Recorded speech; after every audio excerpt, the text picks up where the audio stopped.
ঘূর্ণিঝড় রেমালের তাণ্ডবে বিদ্যুৎহীন লংতরাই ভ্যালি মহকুমার ময়নামা বাগানবাড়ি এলাকায় বিদ্যুতের দাবিতে আজ সড়ক অবরোধ করেন স্থানীয় এলাকাবাসী এবং এই সড়ক অবরোধ চলাকালীন বিদ্যুৎ সারাই করতে আসা বিদ্যুৎ দপ্তরের এক কর্মী রঞ্জিত দেববর্মার উপর অতর্কিত আক্রমণ চালায় কতিপয় দুষ্কৃতিকারী।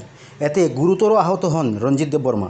তাকে বর্তমানে মনু হাসপাতাল থেকে কুলাই হাসপাতালে রেফার করা হয়েছে। আপনি হসপিটাল ভর্তি কেন?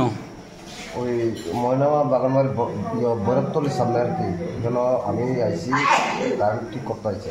আপনি কি কারেন্টের লোক? কারেন্ট ডিপার্টমেন্টের? আমরা ফিটকো কোম্পানি আর কি। আচ্ছা, তোরা আইএসিরা আমি বলছি মেন লাইটটা চালাচ্ছিল না, আমি এই কাইতে রাখছি আর কি। ওইখানে একটা টাচ দিচ্ছে এলটি টার।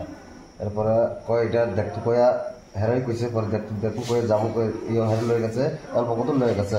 প্রায় 3-4 মতন লওয়ার পরে তো আমার ওটা কোনো কথাবার্তা না কয়ে এক ঘুষি মারি লেছে। কে মারছে? হ্যাঁ, চিনেন নি কে মারছে? মানুষ তো চিনে, নাম তো আমি জানি না। মানুষ আমি চেহারা দুইজন, একজন হলে চাকমা, একজন হলে দেববর্মা। আপনার কোন জায়গাতে আঘাত হয়েছে? আজার হচ্ছে আমার মেইন কানে, এইদিকে দাঁড়িয়ে আমার দুই কানের মধ্যে ঘুষি মারছে। আর এখানে গলার মধ্যে দুইবার জাথা দিয়ে দিয়েছি গলা। আপনার নাম? নাম হচ্ছে রঞ্জিত দেববর্মা। বাসা? বাসা মনো ইকুপা।